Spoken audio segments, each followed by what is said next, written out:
The first time I saw Travis Brent sign off on a bonus memo that didn't match board approval, I told myself it was probably just sloppy paperwork. By the fourth one, I stopped giving him the benefit of the doubt. But the moment I knew this place was rotting from the inside, that was when the CFO's assistant, Miss I'm Too Busy to BCC, forwarded the new executive comp draft. Once again, without my name on it. Like I didn't exist. Like I hadn't signed off on every internal control memo for the last 8 years. Like I wasn't the only person in the building who actually read the policy documents. I stared at the sanitized version she sent the others. No Schedule C notations, no board timestamps, just a shiny PDF labeled Final Draft V4 with language vague enough to make an ethics officer throw a chair. I didn't throw anything. I just added it to my file. By the way, quick interruption while you're here. 97% of people listen to these stories without subscribing. If you like sharp stories with quiet power moves and legal revenge, hit that subscribe and like button. It really helps our team keep doing what we do best. All right, back to Layla. They liked to call it the streamlined compliance flow. I called it Executive Improv Night with a PowerPoint. They were high-fiving over non-linear comp realignment, laughing in that self-congratulatory way people do when they think they've gamed the system. Meanwhile, I sat in the corner of the fourth floor with a black coffee, a migraine from the overhead lights, and 3 screens open, one for the official report, one for the discrepancies, and one for the folder they didn't know existed. You can call me whatever you want, ghost with a badge, spreadsheet gremlin, the quiet one from compliance. I heard it all. Didn't bother me. What bothered me was the smell of cooked numbers. See? Most people think fraud looks like bold strokes. Missing money. Hacked accounts. Some guy in a hoodie in a server room. It doesn't. It looks like subtle misalignments. It looks like an alt version of a comp package, where the effective date doesn't match the voting calendar. It looks like an e-signature from a board member who hasn't attended a meeting in 11 months. It looks like Track V2. I copied that email, comp approval, alt Track V2, and dropped it into my secure folder. No shared drive, no work laptop, just me, a mirrored device, and a deadman timer that auto-archives the chain every Friday night. There was a moment during that same afternoon where I heard Travis joke with another exec, something about cleaning house and legacy dead weight. I knew who that meant. They always think compliance is just janitorial for documents. They forget that janitors know where the bodies are. I filed the audit report, didn't highlight the anomaly. Not yet. There's a trick to keeping your seat in a game like this. Don't blink, don't flinch, don't fire too early.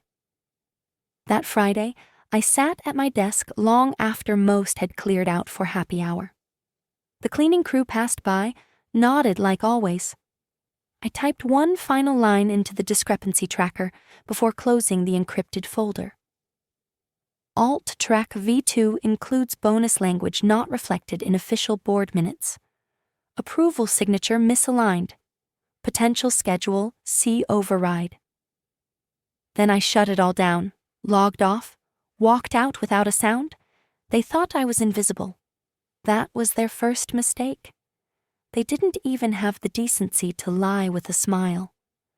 Just a sterile little conference room with stale coffee breath and an HR rep I'd never met before, sitting across from me like she was scared I'd start throwing staplers. She didn't introduce herself, just slid the paper across the table like she was handing me a parking ticket. Layla, Your position is being made redundant, effective immediately. Effective immediately. Not even a pause to let it sink in. No exit interview. No thanks for nearly a decade of cleaning up executive messes. Just a red-stamped form with my name and the words "Final Notice" like I'd shoplifted from the supply closet. She kept talking, something about strategic restructuring, flattening the organization, streamlining audit redundancy. I didn't respond. I was watching her eyes dart to the little screen on the wall, probably counting down the clock until she could wash her hands of me and file her incident-free off-boarding report. Then she hit me with the cherry on top. Your keycard access will be revoked at 6 p.m. It has already been notified. There will be no severance package issued, as the position termination falls under discretionary non-reappointment. She said it like it was a spell she memorized, like she believed if she read it fast enough, I'd vanish in a puff of toner dust. I folded the letter once, twice, slid it into my notebook and said, "I'd like 2 minutes to gather my things. Alone." She looked up like I'd asked to light a cigarette on her forehead. 2 minutes, I repeated. She nodded too quickly, like she was relieved I wasn't crying or screaming or begging. I didn't do any of that. I just walked out, down the hallway where no one met my eyes, straight to my desk, the one with the broken chair and the post-it from 2 years ago that said, "Don't forget integrity." I grabbed my coffee mug, my USB drive, and a single black folder from the locked drawer. They never asked what I kept in there. No one ever did. On my way back, I passed Travis in the hall. He didn't even stop walking, just raised a hand like he was waving off a waiter, like I was a ghost passing through. That's when I knew. He had no idea what was coming. No clue. Thought he'd won. Thought the loose end had been snipped clean. Back in the HR room, I set the folder down. No label, no warning, no explanation, just black vinyl against fake mahogany. The HR rep glanced at it, confused. "Is this yours?" I smiled, the first real smile I'd worn in weeks. "No, it's yours now." And I walked out, slow and silent, like smoke curling under a locked door. Travis Brent sat in his glass-walled corner office that afternoon, legs crossed, sipping something from a crystal tumbler that wasn't regulation office whiskey, but sure looked like it. HR popped in, tight-voiced, eyes twitching, and told him I'd left behind some kind of folder. She said it like she hoped it was just a spiteful goodbye note, or maybe a passive-aggressive spreadsheet. He didn't look up from his phone. "She was dead weight," he said, tapping out another email with the smug fingers of a man who thinks the walls won't ever close in. "You don't keep a VCR in a streaming world?" He laughed at his own joke. HR didn't. She left the folder on the edge of the legal desk like it was radioactive, which, in a way, it was. Unlabeled. Thin. Plain. Black cover. Stiff spine. The kind of thing you'd ignore if you didn't know better. Which most of them didn't. Except for Charles, one of the mid-level counsels who still wore cufflinks like he hadn't given up. He cracked the folder open right after lunch, sandwich still in hand, thinking maybe it was a misfiled termination doc or a forgotten NDA. I wasn't there to see it, but I can picture it. First, his brow furrows, then his hand stops mid-bite. Finally, he sets the sandwich down without finishing it. That's how I know it worked. Charles never missed a lunch. He read page 1 twice. By page 2, He was dialing direct to General Counsel. "Yeah, no. You need to come down here now," he said, voice low and tight. The first sheet looked like a basic bonus approval form, until you realized it was signed by the compensation committee on a date that didn't align with any board meetings in Q2. The second one? Same structure, but with bonus percentages that exceeded the maximum allocation clause in our policy by nearly 40%. The third? That was the killer. Same names, same ratification date. But this time, the board vote listed at the bottom had already been recorded on a completely different matter. Something like IT hardware acquisition. They'd cloned the structure and swapped the guts. Sloppy, rushed, like someone thought no one would bother checking. Charles didn't say a word to anyone else, just closed the folder, walked it down the hallway like a bomb technician, and placed it on the General Counsel's desk. When he opened it, he didn't even finish the first document before hitting the intercom and saying, "Clear my next hour, and find out if we ever approved exec comp on March 16th. We didn't. At that moment, the air started to shift. People didn't know why yet, but you could feel it in the silence between keyboard taps, the way voices lowered, the way legal's door stayed shut longer than usual. By 4:30, 3 people had been seen walking into the secure records room. None of them came back with coffee. Travis, oblivious, was upstairs taking a call about externalizing back-end assets, whatever the hell that means in CFO bro speak. He probably thought he'd nailed the landing, fired the ghost, kept the bonuses, moved on. But the thing about ghosts? We haunt the records. The Monday after I was let go, my desk, untouched for years by anyone but the janitor and the occasional intern lost on the wrong floor, suddenly turned into a crime scene. It showed up with gloves and imaging equipment like they were raiding a cartel laptop. I imagined their disappointment when they found nothing but an empty mug, 3 paper clips, and a locked-down company computer with exactly 0 traces of the real file structure. They cloned the drive anyway, ran every forensic tool in their kit, keyword scans, metadata drills, user session reviews. One of them muttered, "She must have been air-gapped, like I was a Cold War spy." Cute. What they didn't know, and what Travis never even considered, is that I never stored anything on the company network. Not a word. My real work was kept separate. Personal device, private VPN, dual authenticated archive buried under 5 layers of encryption and a file system that looked like mislabeled inventory spreadsheets. By noon, they'd flagged nothing actionable, just routine audit notes and the standard logs any compliance drone would generate. To them, I looked like a ghost that left no footprints. Meanwhile, the folder I'd left behind had made its way to the audit review committee, and that's when the real fun began. A junior legal associate named Devin, fresh out of Yale, smart enough to be dangerous, was tasked with cross-checking my documents. He started calling up board liaisons, looking for approval timestamps that didn't exist. His voice cracked halfway through one call when he asked, very plainly, "Was there ever a formal override for Executive Compensation Clause 12?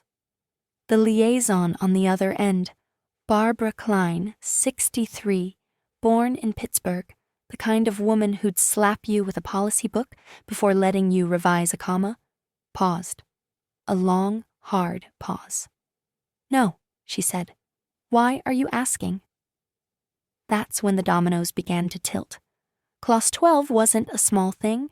It was the firewall, the clause that ensured no executive compensation adjustments could be finalized without a full board vote and documented override with triple sign-off. There was no wiggle room. It was the clause designed to keep exactly this kind of scam from happening. And yet, here were documents, signed, time-stamped, filed, showing payouts with no trace of the required override. Worse, they were masked in everyday comp drafts, tucked inside boilerplate language. It wasn't just fraud, it was camouflaged fraud. Upstairs, in the glass conference room Travis liked to pace in when he was ideating, legal had started closing the blinds. First sign of internal panic. You only close the blinds when someone's about to get eaten. He walked past legal on his way back from his third check-in call that day, phone still to his ear, laughing. I was told he made a joke about finally being rid of the audit librarian. Said I probably left a binder somewhere as a goodbye gift.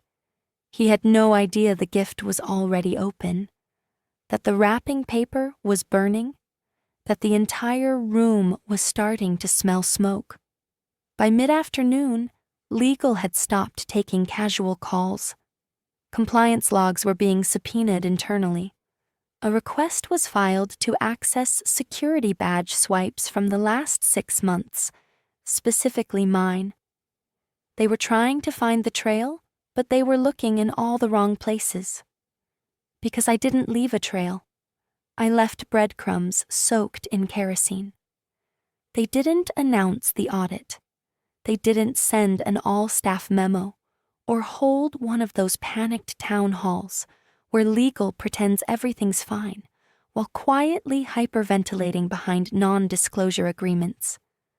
No, this one started in silence, just a 3-line internal request to begin a preliminary review of executive compensation compliance materials. Quiet, surgical, controlled, or so they thought. The moment they opened the file labeled Q1 Retrospective Adjustments, the threads started snapping. It was supposed to be a clean draft, pre-approved for board ratification. What they found was a Frankenstein document stitched together from earlier versions, with placeholders instead of actual approval stamps, digital initials instead of certified board signatures, and the names? Half of them hadn't been present at the meeting cited. One hadn't even dialed in remotely. One, God help them, was dead. Michael Hartwell, board member emeritus, died in March. Cardiac arrest in his sleep. His signature showed up, clean, bold, digital, on an executive bonus approval dated May 2nd. That was when the blood drained from faces. Travis was pulled into a leadership call that same afternoon. Not the fun kind, with bubbly financial forecasts and let's circle back talk. This one was chaired by the general counsel and attended by 2 people from the external audit firm no one had seen since the last merger due diligence. Travis showed up late, collar open, still trying to carry himself like the smartest man in the room. But his voice hitched when they pulled up the bonus memo with Hartwell's signature. "This looks incomplete," he offered, trying to buy seconds like they were shares of credibility. "It looks forged," said the general counsel, flatly. "Did you forge anything, Travis?" He stared at the screen for 3 full seconds. Didn't blink, didn't breathe, didn't answer. That's when someone knocked. Down in legal, just as the silence on the call was turning radioactive, a receptionist buzzed through. A courier had dropped off a package. No return label, no signature required. Just a flat black envelope with legal's department code, handwritten on the corner. They opened it in the fishbowl conference room, curtains drawn now, of course. Inside was another folder, tighter, thicker, addressed to corporate legal eyes only. Inside? They didn't know yet. They wouldn't open it until the next morning, but the outside note, clipped to the front, was in my handwriting. 2 words. Second half. No initials, no postscript, just enough to let them know the story wasn't done. Upstairs, Travis was still staring at the screen, voice trembling, trying to explain why a dead man's name appeared on a living contract.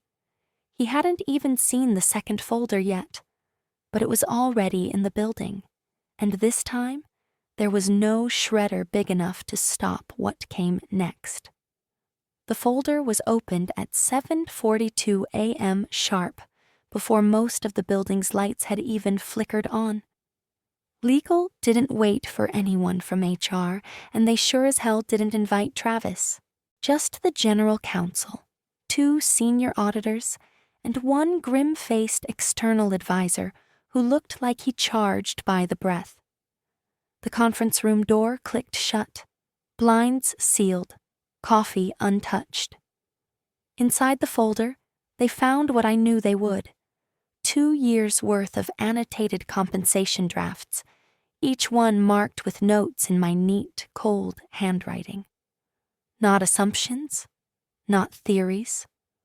Hard cross-references, version histories against policy benchmarks, board-approved caps side by side with what Travis had quietly greenlit. I didn't just track discrepancies. I connected them like constellations. Dotted lines drawn between departments, emails, phrases repeated word for word across quarters that no one was supposed to notice. They also found internal memos, some circulated, some never sent, containing language that violated Section 9 of our Executive Comp Protocol. Things like expedited approval route and informal ratification pending retroactive vote. Phrases you only use when you know the rules and plan to walk right over them. But what made them stop talking, what shut down every whisper in that room, was the final document in the folder. A full draft of an SEC complaint. Dated. Formatted. Not submitted, but fully prepared. Complete with named violations, cited policies, and attachment references they now realized matched internal records. The implication wasn't subtle. If they didn't act, someone else might. By 8:15, the General Counsel had asked for IT to begin a deeper device scan, this time with keyword tracing, not just for Layla, for Travis. He strolled in at 8:37, oblivious to the nuclear reaction already underway. Flashy suit, perfect fade, holding his usual smug grin like a cocktail glass. "Emergency meeting, huh?" he said, tapping the glass. "Let me guess. She's trying to make noise. This is all revenge. Nothing real." No one looked at him. "You think a ghost folder and some cranky audit notes are gonna, what, bring me down?" he continued, voice rising. "She's bitter. You don't see that?" That's when the external advisor stood up. Tall, quiet, not theatrical, just surgical. "We reviewed the metadata," he said, placing a printout on the table. "These documents, every draft, every edit, trace back to your laptop." Travis opened his mouth, then closed it. The advisor wasn't finished. Same timestamps, same user profile, same Wi-Fi node tags, and the PDF export signature on the Hartwell memo. He turned a page. "Also yours." For a man who lived in numbers, Travis looked like he'd never seen math before. He tried again. "This is taken out of context. I approved drafts. I didn't submit." "You signed," the General Counsel cut in. "Electronically, repeatedly. There are 15 copies, Travis." He sat down, finally. Not because anyone told him to, but because his knees didn't trust him anymore. No one needed to raise their voice. The room did it for them. Every fake vote, every phantom approval, every dead man's signature, it was all in that folder. And more importantly, it was now out of his control. He looked around like someone might still come to his rescue. But the suits around that table weren't there to save him. They were there to survive him. The board didn't waste time pretending anymore. By 10:24 a.m., Travis Brent was officially suspended pending the outcome of an internal investigation. No press release, no tearful goodbye, no last stroll through the C-suite. Just a cold memo circulated through secure channels and a building-wide access lockout issued by IT. Badge revoked, email frozen. His name scrubbed from the leadership dashboard like it had been a typo all along. But inside, the building burned. Compliance went into overdrive. Audit logs, long neglected, were dragged back into daylight. Payment approvals that had once passed without a second glance were now radioactive. And then someone flagged a series of offshore transfers, legally logged, yes, but suspiciously timed and suspiciously vague in purpose. Labeled as vendor retainer restructuring and executive transition incentive, they were, in reality, untraceable wire routes to accounts in the Caymans. One of those accounts was linked to a shell firm that listed Travis's cousin as a strategic consultant. HR went into lockdown. The internal comms team was pulled from brand materials and reassigned to narrative risk mitigation. External legal teams were quietly looped in under NDAs, and security footage from the past 3 months was quarantined for review. I was out of the building, far away, sitting in a sunless corner of a quiet co-working space I'd rented under an alias. My laptop open, but untouched. My phone set to silent. Still, I saw the message when it came through. It was from someone in legal, someone junior, probably not authorized to contact me, but they did it anyway. Your folder saved us a $12 million settlement. Thank you. $12 million. That was the number they'd have been forced to eat if the documents had made it outside the building first. The SEC would have handed out sanctions like candy. The shareholders? They'd have started printing lawsuits before lunch. Instead, my folder gave them a chance to cauterize the wound before it bled into headlines. I read the message once, then again. My eyes didn't linger. No celebration, no vindication, just facts. I clicked delete, not because it didn't matter, because it wasn't the end. They thought the fire had been put out, but they hadn't seen the second wave. The ones who had signed without reading, the ones who looked the other way, the ones who laughed in that conference room while Travis built a palace out of policy violations and fake approvals. They were still sitting in their chairs. But now they were sitting on ash. 2 weeks to the day after they stamped redundant on my career, I got the email. This time, it wasn't from HR. It came from the general counsel directly. No assistant, no CCs, no fluff.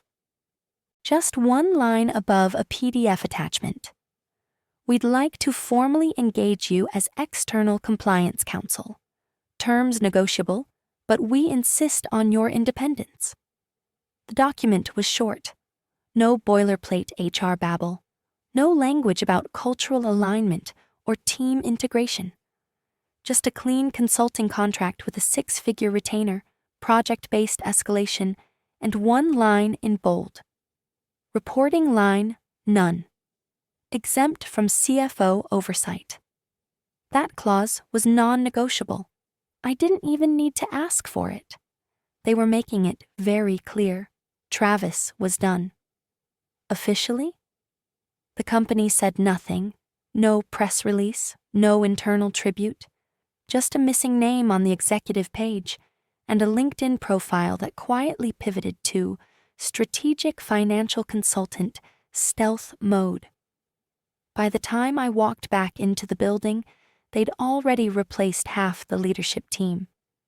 You could feel it in the hallways. Less smug laughter, more whispered updates. Everyone suddenly remembered compliance existed.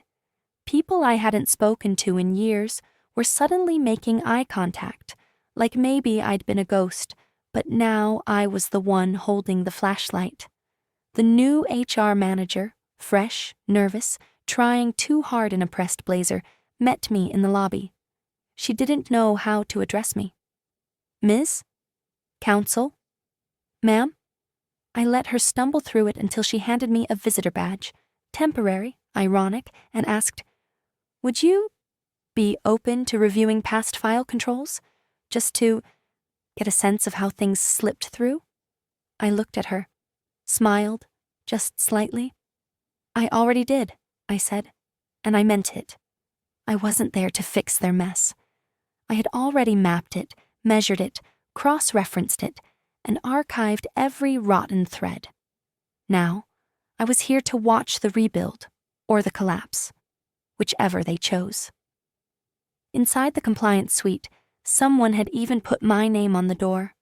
Not engraved. A paper sign taped to the frosted glass. Layla Warren, External Counsel. They hadn't changed the carpet. They hadn't changed the systems. But the tone had shifted. No more jokes about streamlining the flow. No more side eyes at the quiet woman in the corner. Now they listened. Because now they knew. Silence wasn't weakness. It was surveillance. And I was the one they should have feared all along. The boardroom looked the same. Same polished oak table. Same skyline view trying too hard to impress. Same untouched carafes of water lined up like props for a photo shoot no one wanted to be in. But the air had changed. It wasn't warm anymore. It was clean, cold, still. Legal stood at the head of the table, presenting a new compliance framework. Fewer assumptions, more oversight, mandatory cross-departmental reviews. The kind of protocols I'd been recommending for years, back when no one heard me speak because they didn't bother to listen. There were new faces now. Some seats were empty, others filled by names I didn't recognize. Fresh blood, they called it. Damage control in a tailored suit. I sat at the far end of the table. Not a participant. Not an observer. Something in between. I didn't take notes, didn't ask questions. I'd already written everything they were now pretending to discover.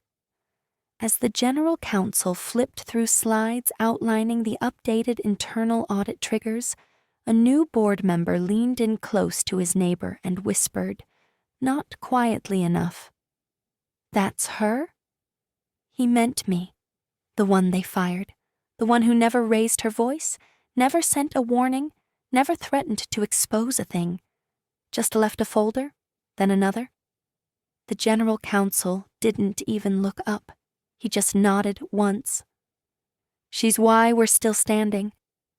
The silence that followed wasn't awkward. It was reverent in its own strange way.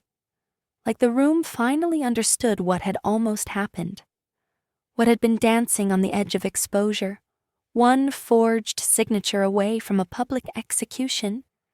And yet here we were, still standing. When the presentation ended, legal thanked the room and began collecting materials. I stood slowly, no dramatics, just gravity. From my bag, I pulled one last folder, fresh black cover, crisp edges, no label. I placed it gently on the table, dead center. Close enough for everyone to see. No warning, no threats, just presence. "Let's not need another one of these," I said. Then I walked out. No badge, no fanfare, No sound except the quiet creak of leather chairs adjusting behind me. Because this time, I wasn't the ghost. I was the reason they'd stop ignoring shadows.